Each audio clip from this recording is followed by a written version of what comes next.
Jangan pernah ragu. Mencintai diri sendiri itu bukan individualistis. Mencintai diri sendiri itu berarti egois. Mencintai diri sendiri untuk bisa memberikan versi terbaiknya diri kita, itu merupakan sebuah pahala yang besar. Bismillahirrahmanirrahim. Assalamualaikum warahmatullahi wabarakatuh. Innal hamdalillah wassalatu wassalamu ala Rasulillah wa ala alihi wa sahbihi wa man tabi'ahum bi ihsan ila yaumil qiyamah. Kepada keluarga besar Pertamina Hulu Indonesia dan kepada seluruh keluarga yang hadir pada kesempatan pagi kali ini.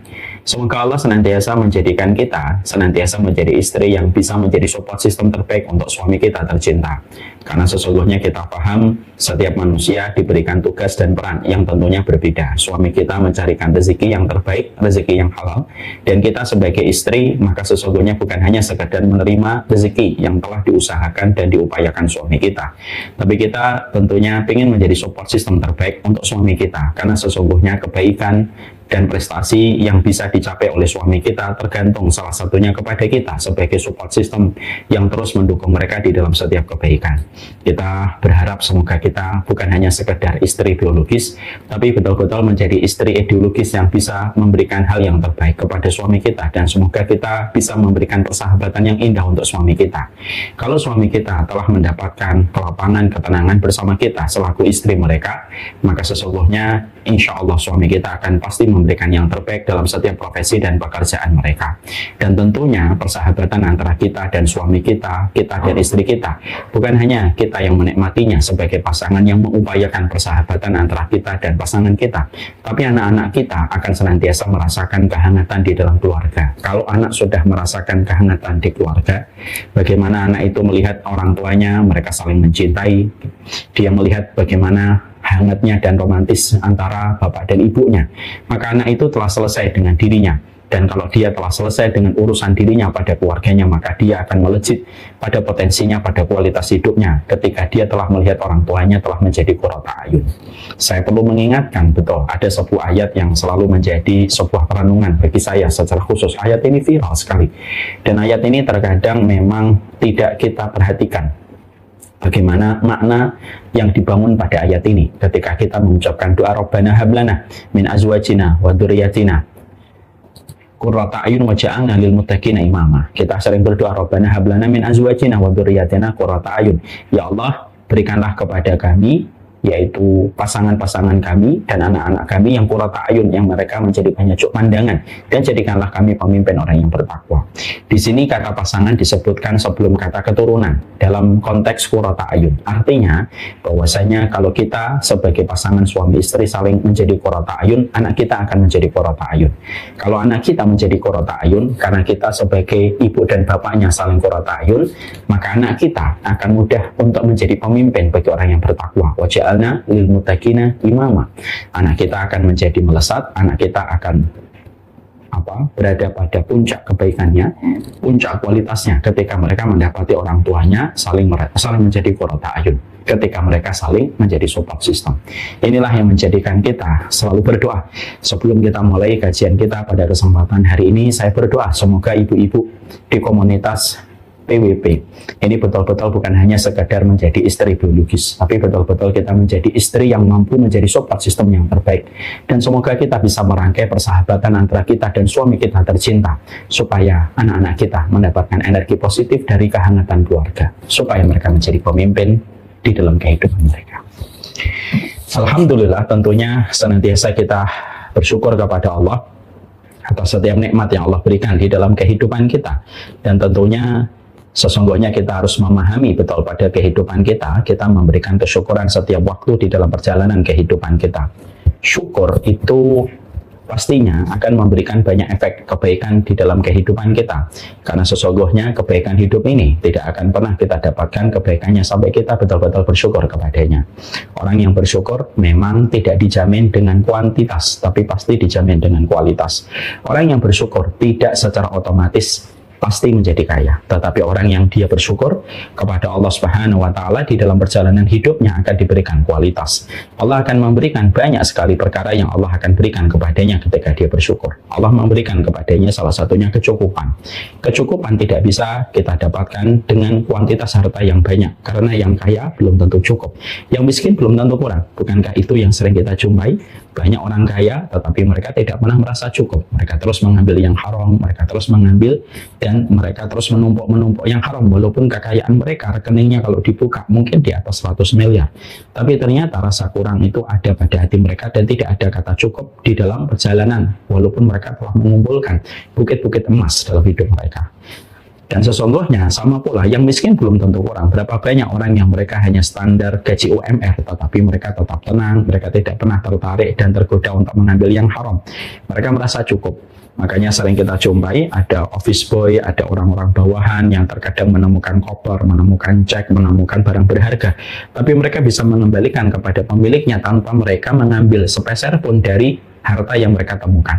Untuk memberikan kepada kita bahwasanya yang miskin belum tentu kurang. Saya banyak menjumpai di antara jamaah dan penuntut ilmu, gajinya mereka UMR, tapi hidup mereka tenang. Setiap sore mereka sudah kumpul pada keluarganya, setiap malam mereka beribadah bersama keluarganya, pagi harinya mereka kerja, dan mereka tidak pernah tertarik untuk mengambil yang haram. Disitulah kita paham, kecukupan itu tidak ditentukan dengan angka, dan kecukupan itu tidak ditentukan oleh finansial, batasan yang kita inginkan. Tapi kecukupan itu hanya dirasakan bagi mereka yang merasa kecukupan ketika mereka bersyukur kepada Allah. Dan kecukupan itu hak prerogatifnya Allah. Dan Allah tidak memberikan kecukupan itu kepada setiap orang. Kecukupan itu merupakan sebuah proses dari hadiah yang Allah berikan kepada mereka yang senantiasa bersyukur. Inilah yang menjadikan kita paham, cukup itu berbanding lurus dengan sebuah kesyukuran. Inilah yang menjadikan kita senantiasa bersyukur. Sesungguhnya orang beriman tidak pernah kehabisan alasan untuk bersyukur. Dan sesungguhnya bukan bahagia yang menjadikan kita bersyukur, tetapi bersyukurlah, pasti kita akan dibahagiakan oleh Allah Subhanahu wa taala di dalam perjalanan hidup kita. Amin. Ya Rabbal alamin. Ibu-ibu yang semoga Allah rahmati dan Allah berkahi. Tahukah kita perjalanan manusia yang paling jauh bukanlah ketika kita pergi ke Jepang ataupun ketika kita pergi ke Eropa dengan durasi penerbangan di atas 20 jam. Tapi ternyata perjalanan terjauhnya manusia itu adalah ketika manusia itu melakukan perjalanan untuk mengenali diri mereka sendiri. Karena banyak di antara kita pada perjalanan hidup, walaupun kita adalah pelaku di dalam kehidupan kita dan kita aktor utama di dalam perjalanan hidup kita, tidak setiap orang itu mereka mengenali tentang dirinya mereka sendiri. Banyak orang yang terkadang mereka tidak bisa mengenali diri mereka sendiri. Mereka tidak tahu apa yang harus mereka perbuat, mereka tidak tahu apa yang harus mereka tinggalkan, dan terkadang mereka tidak tahu planning apa yang harus mereka buat di dalam kehidupan supaya mereka bisa menjadi versi terbaiknya dalam kehidupan mereka. Karena manusia terkadang lebih tahu tentang kehidupan orang lain, tetapi dia tidak pernah mengetahui tentang dirinya sendiri.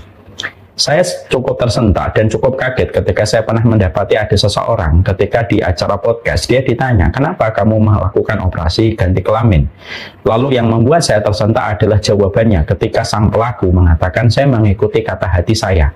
Padahal saya yakin tidak mungkin kata hati manusia yang diciptakan di atas fitrah, lalu dia sampai memberikan sebuah keputusan supaya dia mengganti jenis kelaminnya, karena saya pasti tahu bahwasanya itu bukan kata hatinya, tetapi terkadang itu merupakan kata yang ditiupkan oleh setan yang bercampur dengan prasangka, lalu akhirnya menjadi sebuah pemikiran dan akhirnya dia mengambil sebuah kesimpulan.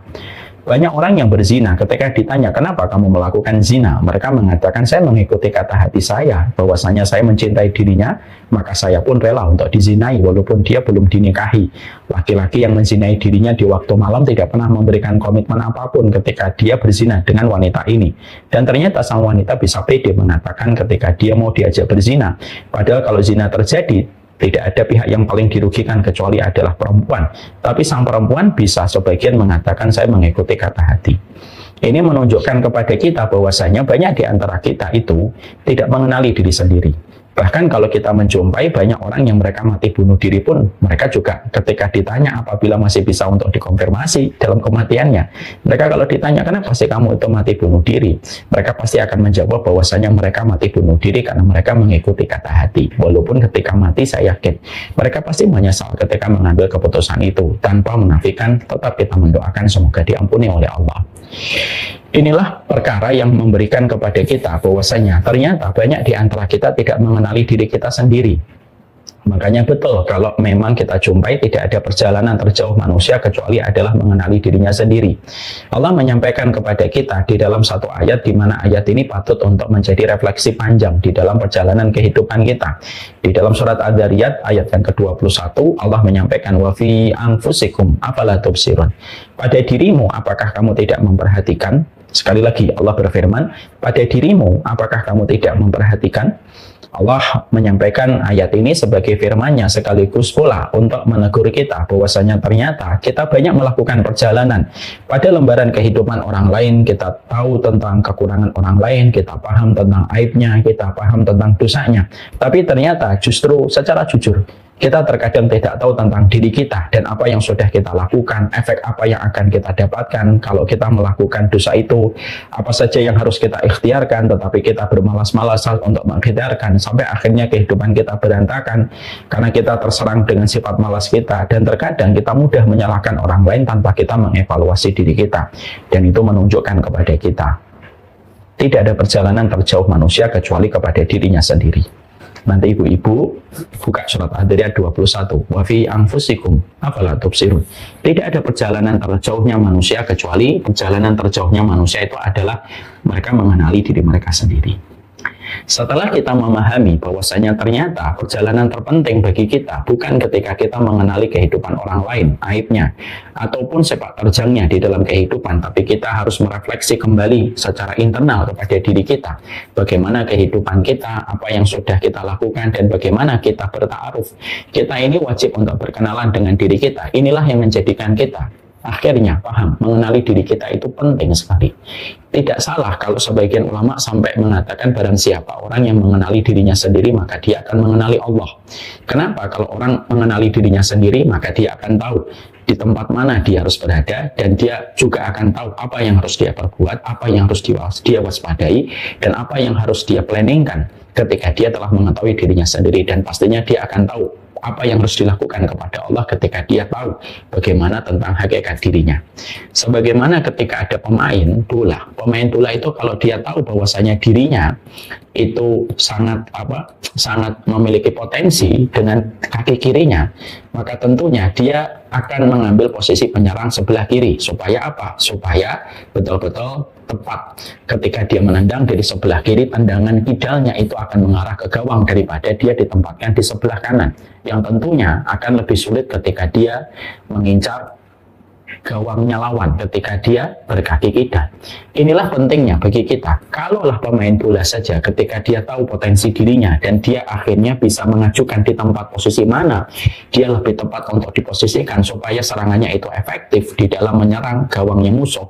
Ini hanyalah masalah kecil untuk menjadi sebuah analogi dan menjadi sebuah perenungan untuk kita.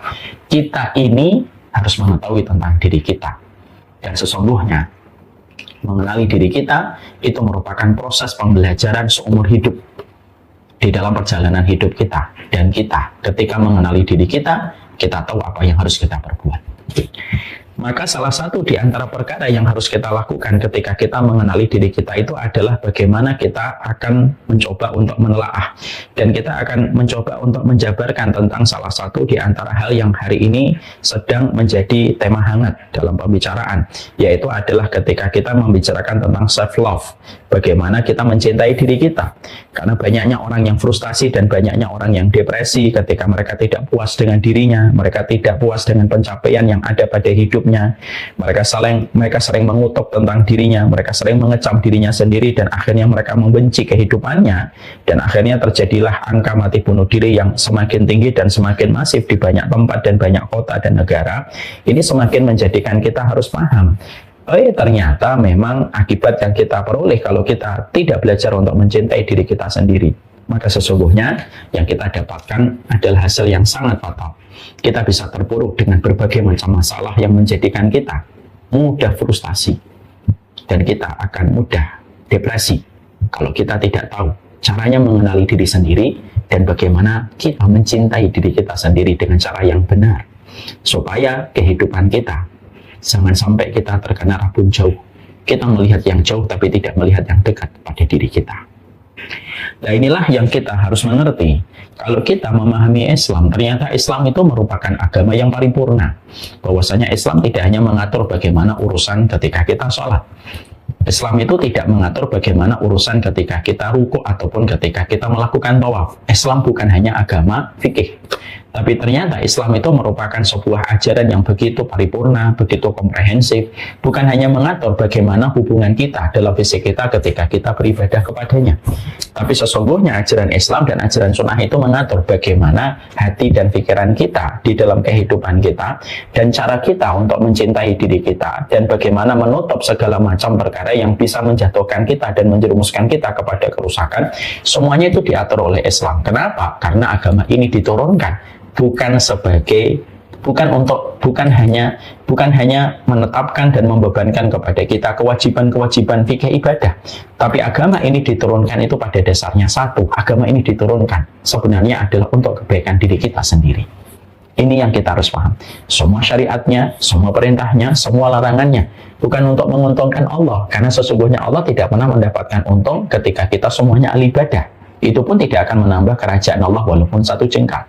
Tapi semua instrumen yang ada pada kehidupan kita itu bukan untuk menguntungkan Allah, tapi semua instrumen yang Allah sampaikan di dalam agama itu pada dasarnya supaya kita bisa mendapatkan kebaikan hidup kita. Karena tidak ada agama yang paling memperhatikan bagaimana kita mendapatkan versi terbaik diri kita kecuali adalah agama yang kita imani, yaitu adalah Islam. Dan tidak ada zat yang paling menginginkan supaya kita bisa memberikan yang terbaik dan menjadi versi terbaik dalam kehidupan kita kecuali adalah Allah. Dan Rasulullah itu menyampaikan kepada kita bagaimana petunjuknya supaya kita bisa menjadi versi terbaik dan versi istimewa dalam kehidupan diri kita. Perhatikan agama kita. Agama kita menyuruh kita supaya kita tidak putus asa. Bukankah itu manfaatnya dan feedbacknya kembali kepada kita? Agama kita melarang kita tentang minuman khamr. Bukankah itu feedbacknya kembali untuk kebaikan kita? Karena khamr merusak diri kita. Bukankah agama kita menyuruh kita bukan hanya makan yang halal, tapi menyuruh makan yang baik? Karena yang halal belum tentu baik, tapi yang halal dan baik itu tentunya memberikan kesehatan. Kenapa? Ada dua syarat ketika makan, halal dan thayyib. Karena supaya kita mendapatkan kualitas yang terbaik. Kenapa agama kita menyuruh kita supaya kita setiap habis isya tidur?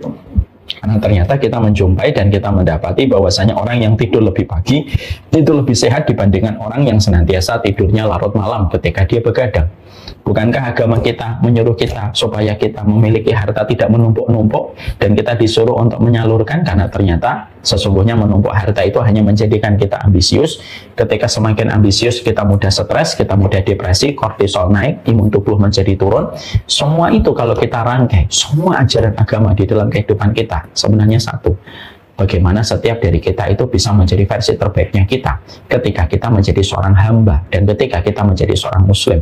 Dan bukan hanya masalah fikih setiap perintah, dan bukan hanya masalah fikih setiap larangan. Setiap perintah dan larangan itu adalah bagaimana kita mendapatkan kebaikan ketika kita bisa menjaga kehidupan yang Allah berikan di dalam kehidupan kita. Semuanya adalah kembali kepada kita. Ibu dan bapak disuruh puasa Senin Kamis, bukan untuk Allah loh. Puasa disunahkan, puasa Senin Kamis disunahkan untuk memperbanyak puasa. Itu semuanya untuk kebaikan hidup kita. Dan secara kesehatan bisa dibuktikan semakin orang sering lapar semakin mudah sehat dibandingkan orang yang terlalu sering menjadi kenyang. Makanya kita dapatkan di dalam dunia medis hari ini ada sebuah jurnal yang mengatakan kalau kita sampai intermittent fasting dari 18 jam, 24 jam, 36 jam sampai 72 jam ketika mengistirahatkan organ tubuh kita lebih sering, maka sesungguhnya organ tubuh kita akan memakan komponen-komponen yang bersifat racun, lalu dimakan, lalu dikeluarkan, lalu menjadi detox. Dibandingkan ketika tubuh kita terlalu banyak untuk mengkonsumsi makanan dan tidak pernah memberikan istirahat kepada organ tubuh dalam, supaya beristirahat dan supaya membersihkan apa yang tidak boleh tinggal di dalam organ tubuh kita. yang ada di dalam pencernaan. Itu semuanya menjelaskan kepada kita. Agama kita merupakan agama yang luar biasa. Agama ini bukan hanya sekedar urusan fikih. Agama ini adalah agama yang semua ajarannya, bahkan dalam perkara yang kecil dan besar, semuanya satu. Bukan untuk hanya mengejar pahala. Tapi agama ini semua ajarannya adalah supaya kita bisa menjadi versi terbaiknya di dalam kehidupan kita. Setelah kita memahami bahwasanya agama ini adalah selalu mengkondisikan supaya kita bisa menjadi versi terbaik dalam kehidupan kita, maka ada salah satu hal yang juga penting, yaitu adalah bagaimana cara kita pada kehidupan ini mencintai diri kita. Karena mencintai diri kita itu termasuk ibadah. Kenapa di dalam Islam tidak boleh bagi kita untuk mati bunuh diri? Berarti kamu tidak mencintai hidupmu. Berarti kalau mati bunuh diri itu dosa besar. Sampai Rasulullah mengatakan siapapun yang mati bunuh diri dengan sesuatu, pada sesuatu itu nanti dia akan ditimpakan kepadanya kematian terus sampai nanti hari kiamat. Contoh, kalau ada orang naudzubillah min dzalik mati bunuh diri dengan memotong urat nadinya, maka itulah yang dilakukan di dalam kubur sampai hari kiamat. Nah, tentunya rasa sakit akan tidak terperikan dan tidak pernah putus sampai hari kiamat. Untuk menunjukkan bahwasanya mati bunuh diri merupakan dosa yang sangat besar sekali. Walaupun tetap dia tidak keluar dari Islam. Tapi kalau mati bunuh diri itu termasuk dosa besar, berarti orang yang mencintai dirinya sendiri dengan cara yang benar itu berarti pahalanya besar. Kalau kita menusuk-nusuk tubuh kita atau self-harm, atau biasanya anak muda hari ini sering menyakiti dirinya kalau ada sesuatu gitu, sebagaimana fenomena yang tidak lumrah pada anak-anak muda Gen Z hari ini, ketika mereka mudah stres, mereka cepat melukai diri mereka dengan dengan silet gitu. Itu merupakan dosa besar. Maka sesungguhnya pun sama, berarti kita mencintai diri kita itu merupakan sebuah pahala yang besar. Ini yang harus kita mengerti. Ini merupakan meeting point kita yang pertama. Sebelum kita membahas tentang self-love itu sendiri, kita harus mendudukkan dulu bahwasanya ternyata mencintai diri kita dengan apapun yang telah kita lewati pada perjalanan hidup kita, bahwasanya takdir itu tidak ada yang cacat, takdir itu tidak ada yang salah, itu merupakan sebuah pahala yang sangat besar. Mencintai diri kita itu sangat besar sekali. Ini pahalanya besar sekali. Berarti apa? Karena kita menjaga karunia yang Allah berikan kepada kita. Bukankah semuanya adalah titipan, dan badan kita itu adalah titipan dari Allah? Dan ketika kita menjaga badan kita dan kita sangat mengapresiasi dengan syukur apa yang Allah berikan pada kehidupan kita, maka itu juga pahalanya besar. Karena pahala itu tidak hanya didapatkan ketika kita sujud dan rukuk. Dan ini yang terkadang banyak manusia tidak menyadarinya. Jadi analoginya, sekali lagi ibu-ibu harus paham ya, kalau kita membunuh diri kita sendiri saja itu dosa besar, berarti mencintai diri kita, sangat menghargai diri kita, sering mengafirmasi apa yang ada pada diri kita, dan sering sekali berzikir dengan keridhaan tentang apa yang pernah kita lewati dalam hidup, dan kita tahu bahwasanya kita adalah versi terbaiknya diri kita dengan apapun yang kita usahakan, dan kita tidak pernah mengukur diri kita dengan ukuran diri orang lain, maka itu pahalanya besar. Sekali lagi itu pahalanya besar. Jangan pernah ragu. Mencintai diri sendiri itu bukan individualistis. Mencintai diri sendiri itu berarti egois. Mencintai diri sendiri untuk bisa memberikan versi terbaiknya diri kita, itu merupakan sebuah pahala yang besar. Karena kamu tahu dirimu merupakan anugerah dari Allah. Dan ketika kamu menjaga anugerah kehidupan yang Allah berikan kepadamu, kamu menjaga jantungmu, kamu menjaga tanganmu, kamu menjaga kepalamu, kamu menjaga kakimu dengan perawatan yang terbaik, dan kamu menjaga hati dan pikiranmu dari perkara-perkara depresi dan frustasi dan kesedihan tiada putus, maka semuanya itu mendatangkan dan mengalirkan pahala. Dia bukan individualistis, dia bukan egois, tapi dia ibadah. Ini yang pertama. Yang kedua, tentunya ketika kita memahami bahwasanya mencintai diri kita itu termasuk perjalanan terjauh diri kita, bahwasanya kita pengen mengenali diri kita dan kita pengen mencintai diri kita harus selalu ingat bahwasanya yang kedua, yang penting adalah tidak ada yang menginginkan kehidupan kita menjadi rusak kecuali adalah setan. Pada poin yang kedua, kita juga harus paham setelah kita memahami bahwasanya mencintai diri kita sendiri itu merupakan sebuah ibadah yang utama, maka yang kedua, kita harus mengerti betul bahwasanya tidak ada yang ingin membuat kita sedih, terperosok di dalam segala macam kemudorotan, kerusakan. Itu tidak ada yang menginginkan supaya kita terperosok di dalam kerusakan ketika kita mencaci diri kita, membenci diri kita, kecuali setan. Jadi setan itu sangat bernafsu dan sangat ambisius. Bagaimana menjadikan manusia itu mereka membenci pada kehidupannya, lalu mereka mencaci maki pada apapun yang telah dia dapatkan dalam hidupnya. Makanya sampai dikatakan liyahzunal ladzina amanu di dalam surat Al-Mujadilah ayat yang ke-10 dikatakan innaman najwa minasyaiton liyahzunal ladzina amanu. Sesungguhnya pembicaraan rahasia itu datangnya dari setan untuk membuat orang yang beriman itu bersedih. Kata Imam Ibnu Qayyim bahwasanya ternyata setan itu sangat berambisius bagaimana membuat manusia itu sedih. Sehingga mereka akan berusaha bagaimana setiap manusia mereka tidak pernah mencintai dirinya mereka. Setiap manusia itu tidak pernah memperdulikan kebaikan-kebaikan yang sudah dia dapatkan, tetapi dia selalu merasa kurang, dan setiap dia merasa kurang, dia kecewa dalam hidupnya. Lalu akhirnya tanpa dia sadari pikiran berat yang semacam itu membuatnya sedih, dan sedih itu merupakan kunci dan kesedihan itu merupakan gerbang pertama terjadinya berbagai macam kerusakan di dalam tubuh kita. Bukankah kesedihan itu merusak kehidupan fisik kita? Bukankah kesedihan itu berefek kepada seluruh anggota tubuh kita? Makanya yang kedua yang kita harus pahami, setan itu paling tidak suka kalau kita itu mencintai diri kita dan ingin menjadi versi terbaik dari diri kita. Jadi kalau saya bersedih, ibu bersedih, lalu akhirnya kita membandingkan diri kita, lalu kita mencaci maki setiap apapun yang pernah terjadi dalam kehidupan kita, dan terus kita melakukan perbuatan itu, dan akhirnya kita terperosok di dalam kerusakan, dan akhirnya jatuh di dalam setiap kesedihan. Demi Allah ya, mari kita memahami di dalam surat Al-Mujadilah ayat yang ke-10. Tidak ada yang menginginkan kita jatuh dalam kesedihan kecuali adalah syaitan. Dan syaitan itu sangat bergembira dan bersuka cita ketika kita dalam kondisi bersedih, apalagi ketika kita mencaci diri kita sendiri. Ya. Jadi kalau ada orang sampai depresi dan frustasi, itu memang disenangi syaitan. Nanti ibu dibuka dalam surat Al-Mujadilah ayat yang ke-10. Maka di situ dikatakan innaman najwa minasyaitoni liyahzunal ladzina amanu. Sesungguhnya syaitan itu menginginkan supaya kamu itu bersedih. Nah inilah yang menjadikan kita ketika memahami poin yang kedua, maka kita berusaha betul bagaimana pada kehidupan kita jangan sampai kita tidak mengenali konsep untuk mencintai diri kita, self love.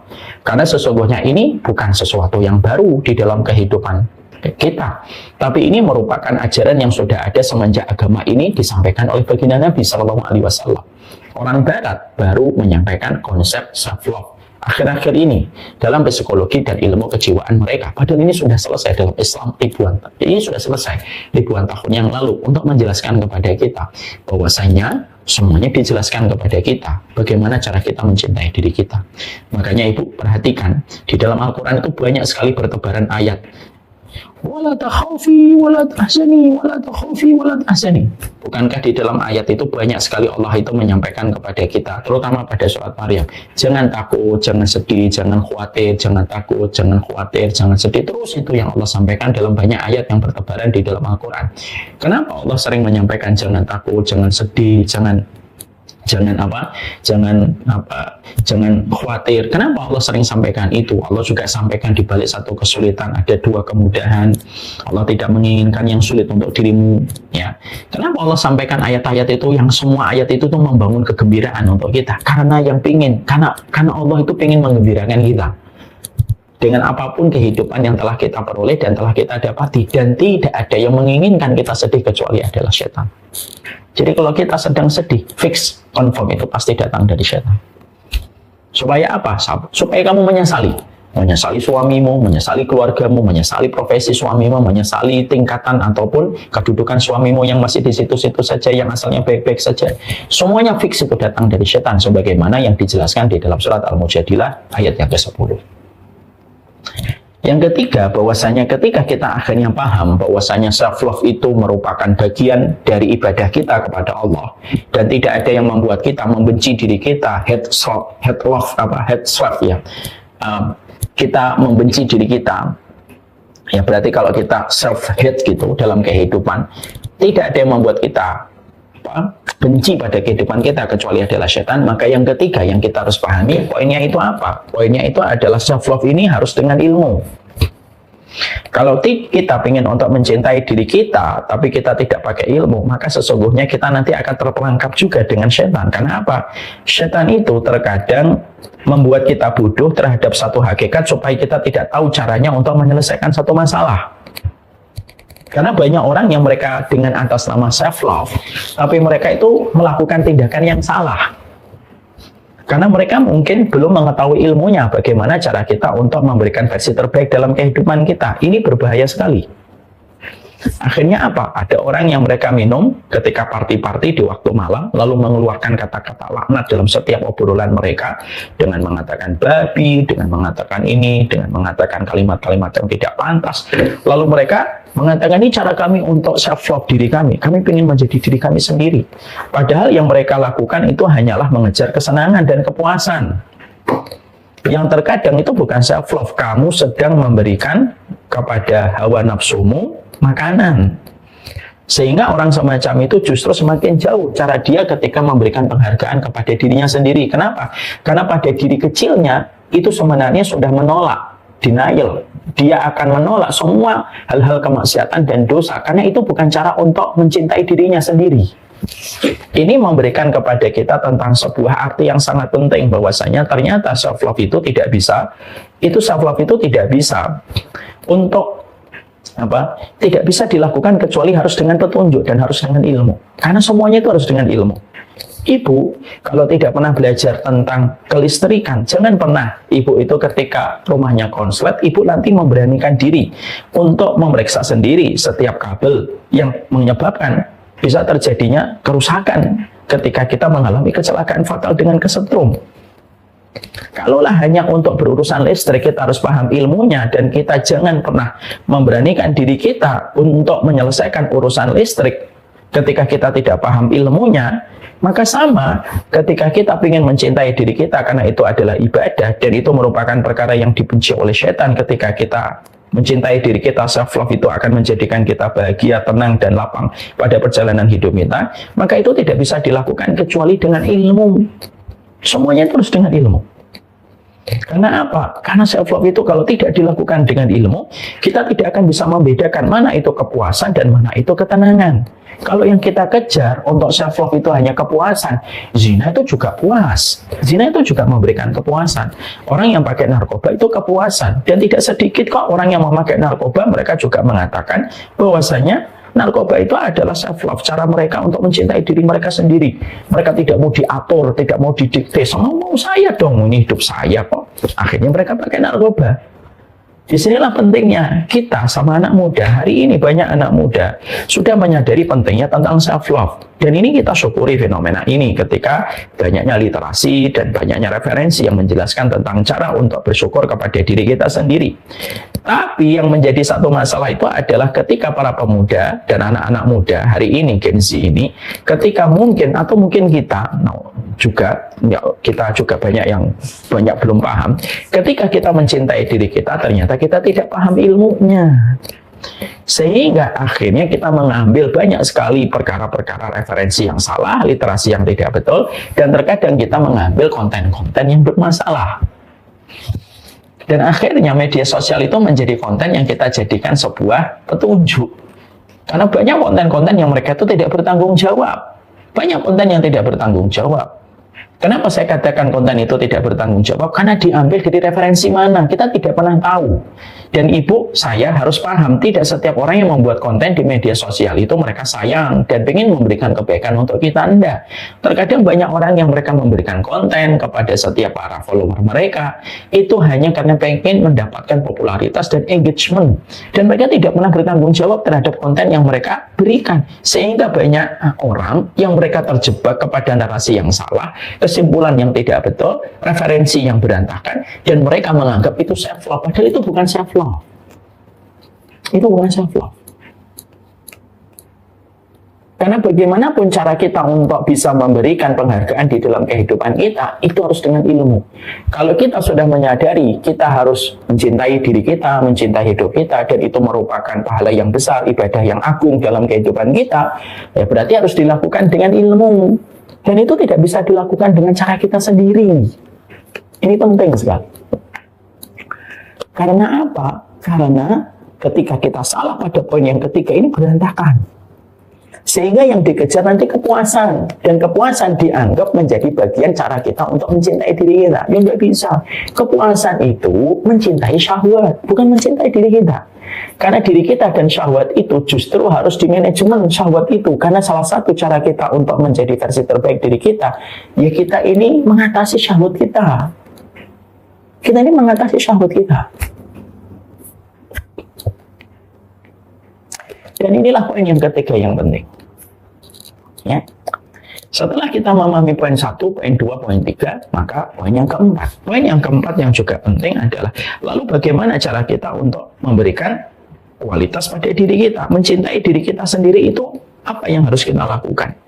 Maka setelah kita mendapatkan 1, 2, 3 poin yang kita telah bahas, maka di situ setidaknya kita akan membahas bagaimana cara kita mencintai diri kita supaya kita bisa menjadi versi terbaiknya diri kita.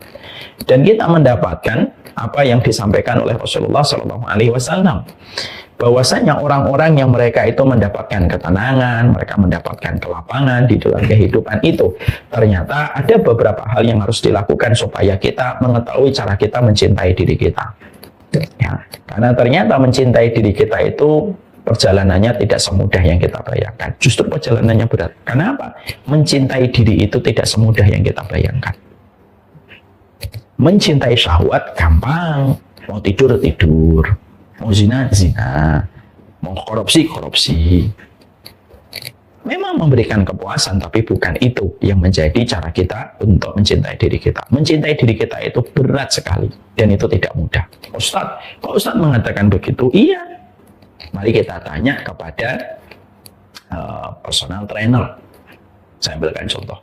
Kalau kita tanya kepada personal trainer, gimana cara kita mencintai diri kita? Versi personal trainer yang sekarang sedang marak di mana-mana. Pasti jawaban yang disampaikan oleh personal trainer itu jawabannya berat-berat, Bu. Oh, berarti harus jaga makan. Kapan buka jendela, kapan tutup jendela. Ya.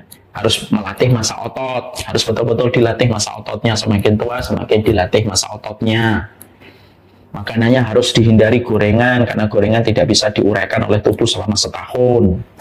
Menghindari makanan-makanan yang tidak sehat. Menahan diri dari semua keinginan untuk mencicipi makanan. Makan hanya pada saat ketika dibutuhkan untuk memberikan energi pada tubuh melakukan aktivitas. Rata-rata yang disampaikan oleh personal trainer ketika kita bertanya gimana cara kita mencintai diri kita supaya diri kita sehat sampai kita tua nanti, semua jawaban dari personal trainer itu ternyata bertentangan dengan semua syahwat yang kita inginkan. Ya, tidurnya harus disiplin, habis isya. Kalau matahari tenggelam sudah nggak boleh makan, hanya boleh minum aja, semuanya berat. Kikil-kikil, otak-otak itu jangan makan, fokus pada proteinnya. Semuanya berat. Saya bisa ngomong kayak gitu, ya karena di tempat dakwah kita ada personal trainer yang melatih tim dakwah. Semua jauh berat, harus ngangkat barbel. Dari situlah jawaban bahwasanya ternyata self love itu memang perjalanan panjang dan itu tidak bisa dilakukan dalam satu purnama, tapi dilakukan dalam perjalanan panjang pada kehidupan manusia. Sehingga akhirnya kita harus memahami ini sebelum kita menjelaskan bagaimana self love itu. Tapi yang jelas yang kita harus mengerti, self love ini dilakukan dengan petunjuk, tidak bisa dilakukan secara serampangan dan tidak bisa dilakukan tanpa dengan petunjuk yang benar. Di sisi yang lainnya, self-love ini betul-betul bukan perkara yang ringan. Self-love itu perjalanan panjang, mengenali diri kita, dan mengupayakan terbaik di dalam kehidupan kita. Setelah kita paham ini, saya ingin menyampaikan setidaknya dalam satu riwayat Tabrani, dalam satu sanad yang sahih dan juga dinukil di beberapa kitab-kitab yang muktabar, kitab-kitab yang terpercaya di antara para ulama, maka ternyata self love itu setidaknya yang disampaikan oleh Rasulullah itu ada 4 poin yang penting. Walaupun ini bukan satu-satunya, tapi masih banyak. Tapi setidaknya pada waktu yang sangat indah ini, walaupun sederhana waktunya karena tidak bisa panjang, setidaknya nanti setidaknya Rasulullah itu menyampaikan kepada kita cara kita self love itu ada 4. Nabi lalu mengatakan, qala Rasulullah SAW, man ubtuliya fasabara. Yang pertama, barang siapa yang mereka di dalam kehidupannya mengalami kesulitan dan mengalami berbagai macam ujian, maka dia bersabar. Ini self love yang pertama. Ini menjelaskan kepada kita bahwasanya perkara yang penting pada perjalanan hidup itu kita harus paham tidak ada takdir yang cacat dan tidak ada takdir yang salah. Maka bersabarlah. Kalau Allah ingin memberikan kepada kita ujian demi ujian yang Allah berikan di dalam kehidupan kita, maka sesungguhnya tidaklah ujian itu diturunkan kepada kita karena satu kebaikan yang Allah berikan kepada kita. Bukankah kita kalau ingin menciptakan anak yang betul-betul mandiri dan dewasa pada usianya ataupun melampaui usianya, biasanya kita menguji anak itu dengan berbagai macam hal yang tidak disukai anak kita. Kita memberikan screen time itu sangat terbatas, mungkin dalam setiap hari tidak kita kasih kecuali Sabtu Ahad. Bukankah anak harus menghadapi dengan sabar? Kita tidak membebaskan dia minum apa saja, terutama minuman-minuman manis yang mereka dapatkan di supermarket dan minimarket. Kita memerintahkan dia untuk senantiasa fokus pada makanan-makanan yang sehat. Ketika dia ingin sesuatu, tidak semua keinginannya kita kabulkan supaya dia tidak menjadi anak kolokan dan anak manja. Tapi semua training yang kita berikan kepada anak kita, ketika kita melewati itu semuanya, kita paham, itu love language-nya kita sebagai orang tua. Justru ketika kita mencintai anak kita mendidik anak kita dengan kedisiplinan supaya dia menjadi dewasa, melampaui umurnya. Walaupun anak itu akhirnya melewati dengan berbagai macam kesabaran ketika kita memberikan kepada mereka aturan-aturan untuk kebaikan mereka, bukan untuk kebaikan kita. Tapi disitulah akhirnya kita paham, itu juga sama, treatment yang Allah berikan kepada kita itu terkadang Allah memberikan kepada kita ujian. Kenapa Allah memberikan kepada kita ujian? Karena ujian itu membentuk kita, benturan itu menjadikan kita terbentuk. Itulah yang menjadikan kita akhirnya paham sekali kenapa dinding rumah sakit lebih merekam banyak orang yang mereka menetes air mata dibandingkan dinding masjid. Karena orang ketika di rumah sakit mereka sedang diuji dan mereka merasakan kedekatan dengan Allah. Makanya seseorang ketika mereka mencintai diri mereka, kalau mereka sedang diuji oleh Allah, jangan pernah kamu menempatkan bahwasanya setiap kesulitan demi kesulitan yang kamu jumpai dalam kehidupan, itu berarti Allah tidak mencintaimu. Itu love language-nya Allah. Allah memberikan kepadamu kesulitan supaya setiap kesulitan-kesulitan yang kita lewati ketika Allah mengujinya, maka sesungguhnya supaya kita bisa memberikan ruang kesabaran karena kehidupan itu dinikmati ketika kita melapangkan hati kita dalam keridhaan, ketika kita memberikan kesabaran tanpa tebih. Ini penting. Kenapa? Konsep sabar itu hanya dimiliki sama orang yang betul-betul beriman dan yakin di ujung perjalanan hidup kita tidak ada kesulitan kecuali diganti dengan dua kemudahan. Makanya dalam kehidupan ini Rasulullah mengatakan barang siapa yang mereka diuji lalu mereka bersabar. Ini yang pertama yang disebutkan Nabi. Maka sesungguhnya orang-orang semacam ini maka sesungguhnya pada perjalanan hidup mereka akan senantiasa ridho. Mereka tidak pernah merasa salah dalam setiap takdir yang Allah berikan kepada kita. Allah itu tidak pernah mendolimi kita. Kalau kita sampai beranggapan bahwasanya Allah itu mendolimi kita, lalu pertanyaan kita, siapa yang benar kalau Allah kita tuduh telah mendolimi kita? Allah tidak pernah berbuat dolim pada kehidupan kita, dan Allah tidak pernah berniat jahat pada kehidupan kita. Allah tidak pernah ingin berniat jahat. Dan Allah memudahkan kita dalam setiap urusan karena tidak ada Rabb yang paling mencintai kita kecuali adalah Allah. Makanya Nabi mengatakan self-love yang pertama dalam hadis riwayat Tabrani itu adalah ketika seseorang itu menyadari betul kehidupan itu tidak selalunya manis, tapi di situ ada berbagai macam materi-materi ujian pada ruang kehidupan kita. Lalu kita bersabar, berarti kita telah menjadi versi terbaik diri kita ketika memberikan kesabaran pada setiap lembaran ujian yang Allah berikan kepada kita. Makanya maaf ya, kenapa anak-anak yang mereka terbiasa mengalami ujian di waktu kecil biasanya mereka akan kuat, fisiknya, karakternya akan kuat karena ujian itu mendewasakan mereka dibandingkan mereka yang tidak mendapatkan banyak kesulitan di masa kecilnya. Makanya maaf ya, walaupun ini tidak bisa digeneralisir, perintis itu terkadang perjalanan hidupnya lebih bisa dinikmati daripada pewaris. Kenapa? Karena guncangan hidup itu akhirnya kalau diceritakan hidupnya kembali, maka betul-betul Masya Allah itu bisa dinikmati orang yang mendengar kisah itu ketika diceritakan kembali. Makanya yang pertama, self-love-nya kita itu adalah sabar. Tidak semuanya Allah mudahkan untuk kita. Bukan Allah tidak mampu. Tapi kenapa Allah itu berikan kepada kita berbagai macam ujian? Kalau semuanya dimudahkan untuk kita, lalu dari mana kita mendapatkan pahala kesabaran? Hidup itu bukan mendapatkan apa yang kita mau, tapi hidup itu adalah menata keridhaan. Ketika kita diuji, lalu kita bersabar. Ketika hati kita sudah ridho dan kita yakin Allah itu tidak pernah salah dalam setiap ketentuan takdir yang Allah berikan pada perjalanan hidup kita. Makanya yang pertama, sabar tanpa tepi. Sabar tanpa tepi ketika kita diuji oleh Allah di dalam kehidupan. Bukan Allah yang tidak mampu menghilangkan setiap kesulitan. Allah mampu. Tapi kalau semua kesulitan kita hilang, lalu bagaimana kita berdiri dalam kehidupan kita? Lalu bagaimana kita belajar memperbaiki diri kita? Lalu bagaimana kita mengevaluasi diri kita? Kalau anak kecil selalu digendong dan tidak pernah dilatih untuk berlatih berjalan, lalu jatuh dan menikmati rasa sakit, anak nggak bisa jalan. Kenapa kita bisa jalan, ibu-ibu? Ya karena dulu kita diturunkan dari gendongan yang sangat melenakan kita, lalu kita dilatih untuk berjalan. Dan setiap kita jatuh, kita nangis, kita lalu berdiri kembali, jatuh kembali, kita nangis, pernah terpentur itu kepala kita, semuanya pernah kita lewati ketika dulu kita latihan jalan. Tapi justru itulah yang menjadikan kita hari ini bisa berlari.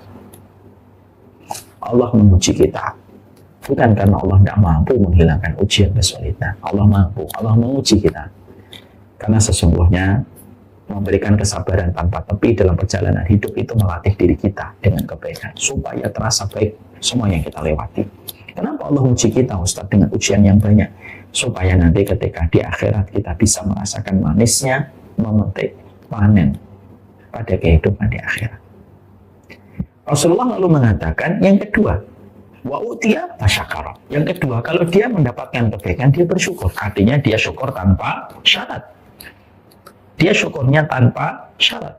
Sehingga dia di dalam kehidupan dia bersyukur bahwasanya apapun yang Allah berikan kepadanya itu memang betul-betul yang terbaik. Dia tidak pernah membandingkan dirinya dengan kehidupan orang lain karena dia tahu bahwasanya kita tidak bisa mengukur ukuran sepatu orang dengan ukuran kita, dan kita tidak bisa mengukur finansial kita dengan finansial orang lain. Sehingga dia bersyukur terhadap apa yang Allah berikan di dalam kehidupan. Kesyukuran yang Allah berikan kepada hatinya, lalu hatinya, pandangan matanya, akalnya tidak pernah tertarik untuk membandingkan dirinya dengan kehidupan orang lain. Itulah yang memberikan kepadanya sebuah ketenangan dan memberikan kepadanya sebuah kelapangan dalam hidup. Itulah kenapa dalam Islam itu kita tidak banyak dikondisikan dan tidak banyak disarankan dalam Islam untuk melihat pencapaian kehidupan orang lain terus-menerus. Sesekali boleh, tapi jangan terus-menerus. Kenapa? Terkadang itu bisa membawa racun yang mempengaruhi jalan berpikir dan hati kita. Makanya kata Nabi, kalau ada seseorang yang pertama, dia ketika mendapatkan kesulitan dia bersabar, yang kedua ketika mendapatkan kemudahan dia bersyukur, dia memberikan kesyukuran tanpa syarat. Yang pertama sabar tanpa tepi, yang kedua syukur tanpa syarat. Sehingga setiap perkara yang dia jumpai di dalam kehidupan ketika dia senantiasa memberikan kesyukuran, itulah yang menjadikan kehidupan dia bahagia. Bukan bahagia yang menjadikan kita bersyukur, tapi bersyukurlah pasti kamu akan bahagia. Karena apa? Karena kalau kita sudah bersyukur, kita ini sedang berterima kasih kepada diri kita. Faman syakara fa innama yashkuru li nafsi. Allah berfirman, barang siapa yang bersyukur ke dalam hidupnya, maka dia telah bersyukur kepada dirinya sendiri. Dia telah berterima kasih kepada dirinya sendiri. Sehingga akhirnya kehidupan orang yang bersyukur itu menjadikan dia tetap lapang di dalam hidupnya, dalam setiap perkara. Kesyukuran itu yang akan memberikan kualitas di dalam hidupnya. Allah memberikan ketenangan, Allah memberikan kecukupan, dan Allah pasti memberikan kelapangan. Kalau sudah tenang, siapa yang akan membuatnya sedih? Kalau dia sudah dilapangkan, siapa yang bisa membuatnya dia sempit? Dan kalau sudah diberikan kecukupan, apa yang membuat dia merasa kurang? Kalau orang sudah bersyukur itu kan dia akan merasa cukup. Dan kalau sudah merasa cukup itu harta paling tertinggi dalam keimanan. Karena apa? Yang menjadikan kita tersiksa dalam hidup itu bukan kemiskinan. Tapi yang menjadikan kita tersiksa dalam hidup itu karena kita tidak pernah merasa cukup. Itu yang menjadikan kita akhirnya tersiksa dalam kehidupan kita. Jarak antara kita dan kebahagiaan hanyalah sejarak pada keinginan yang tidak ada habisnya. Padahal keinginan itu sebenarnya kalau sudah kita dapatkan secara pelan tapi pasti berangsur-angsur nikmatnya itu hilang. Misal, ibu ingin punya balkon di rumah. Lalu kita berasumsi nanti kalau sudah punya balkon, kita akan duduk, teh, ngobrol sama suami kita di pagi hari sebelum suami pergi ke kantor. Itu gambaran indahnya sebelum kita punya balkon. Dan kita terus Tidak usah bayang-bayang kapan ya balkonnya jadi, kapan ya balkonnya nanti punya rezeki membangun balkon. Ini bukan artinya punya balkon itu salah, enggak. Saya juga punya balkon di rumah saya. Tapi ketika akhirnya kita punya balkon, memang 1 pekan, 2 pekan pertama kita itu merasakan gembira. Tapi lama-lama biasa aja balkonnya. Lama-lama lagi sudah nggak kita lagi menjamahnya. Lama-lama akhirnya kita tidak pernah melihatnya dan tidak pernah merasa nikmat punya balkon. Karena memang keinginan itu semacam itu. Manusia dengan kebahagiaan itu hanya sejarah pada keinginan. Nah, kalau kita tidak pernah bersyukur, kita tidak akan pernah merasa cukup. Kalau kita tidak pernah merasa cukup, kita susah bahagia. Itulah yang menjadikan saya sering mengulang-ulang sebuah narasi. Kenapa anak kecil itu mudah bersyukur? Kenapa anak kecil mudah bahagia? Karena keinginannya itu tidak banyak, tidak macam-macam. Anak kecil itu melihat orang tuanya sehat, beli cilok, beli coklat, dia sudah senang. Beli momogi, udah senang dia. Maaf, nggak boleh nyebut merek ya. Dia makan itu aja udah senang. Makanya tidak ada anak kecil ketika berada di dalam kamar ibunya atau di dalam kamar bapaknya, dia sedih itu nggak ada. Dia masuk ke kamar lalu matikan lampu, ditanya kenapa anak sedih memikirkan beban hidup. Alah, nggak ada itu. Tidak pernah terjadi. Kenapa anak itu mudah bahagia dapat kelereng? Kalau saya waktu kecil dapat kelereng, dapat layang-layang, itu sudah senang banget. Karena pada dasarnya kita memahami dan kita mengetahui betul bahwasanya semua perkara itu kita senangi dan kita cintai, apa kita akhirnya mudah bahagia karena kita tidak banyak keinginan. Syukur menyederhanakan keinginanmu dan mencukupkan kebutuhanmu. Kalau kita ini tidak bersyukur, kita tidak akan pernah ada kata finish dan kita tidak akan pernah berjumpa di garis finish, karena keinginan kita terus lahir terus. Sudah punya rumah di tengah kota, pengen punya rumah di pinggir kota. Sudah punya rumah di pinggir kota, pengen punya rumah di pinggir hutan.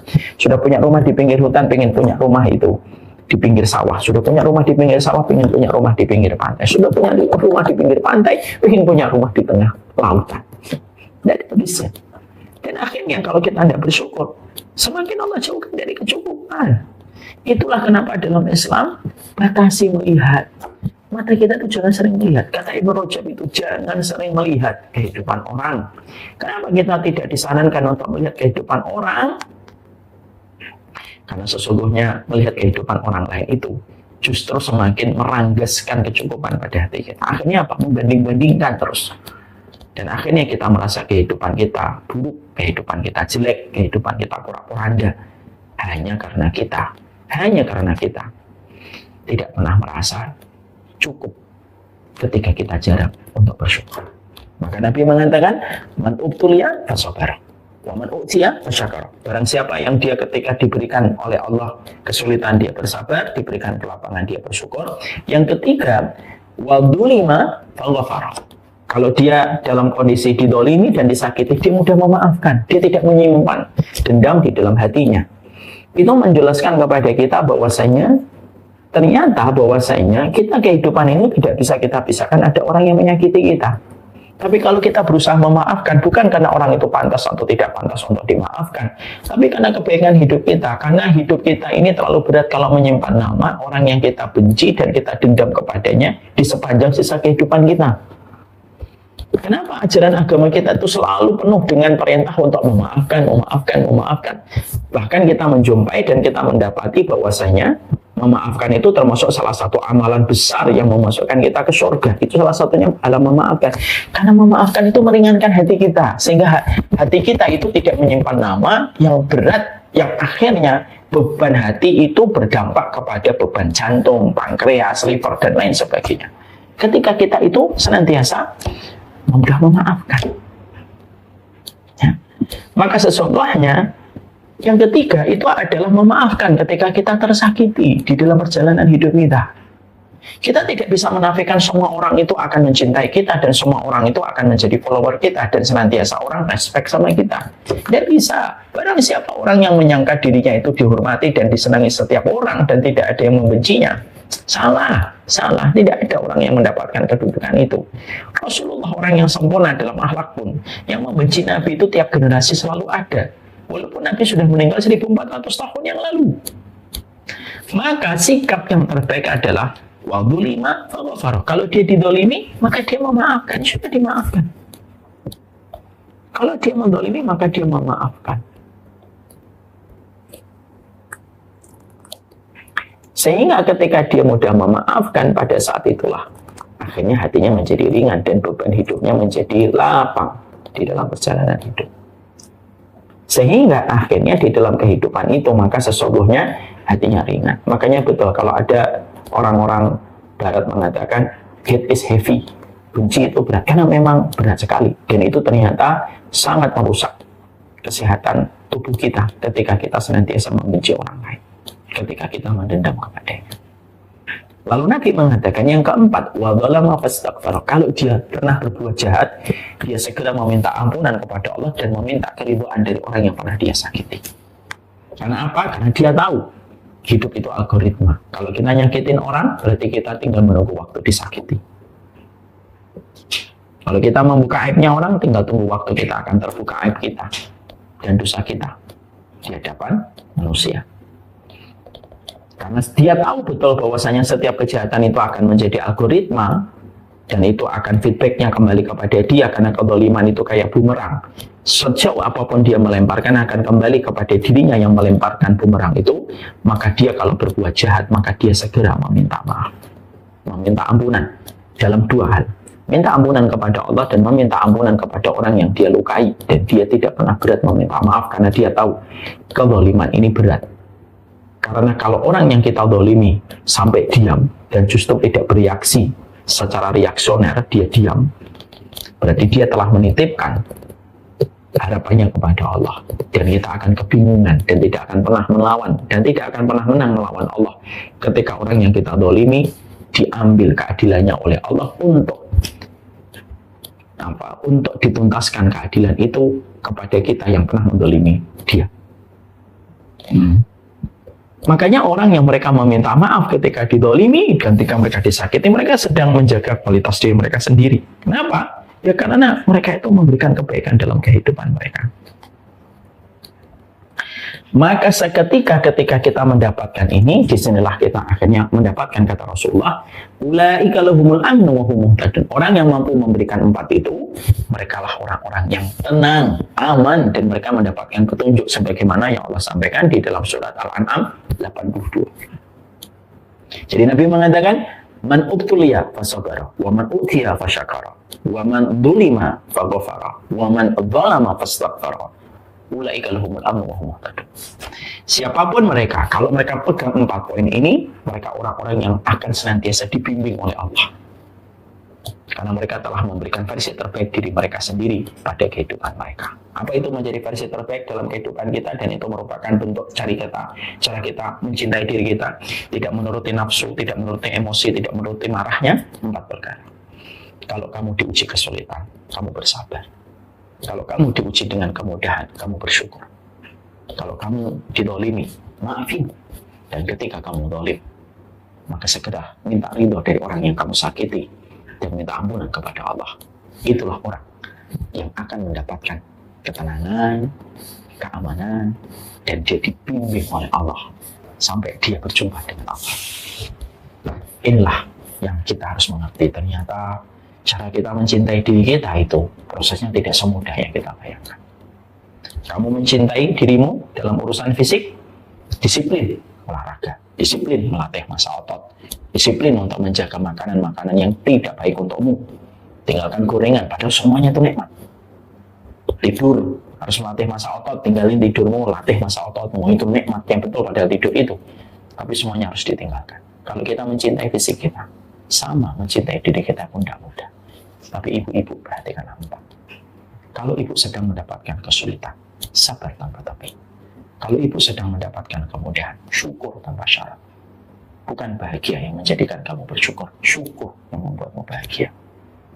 Syukurmu akan menjadikan kamu disederhanakan keinginan. Kalau sudah sederhana keinginan, gampang bahagia.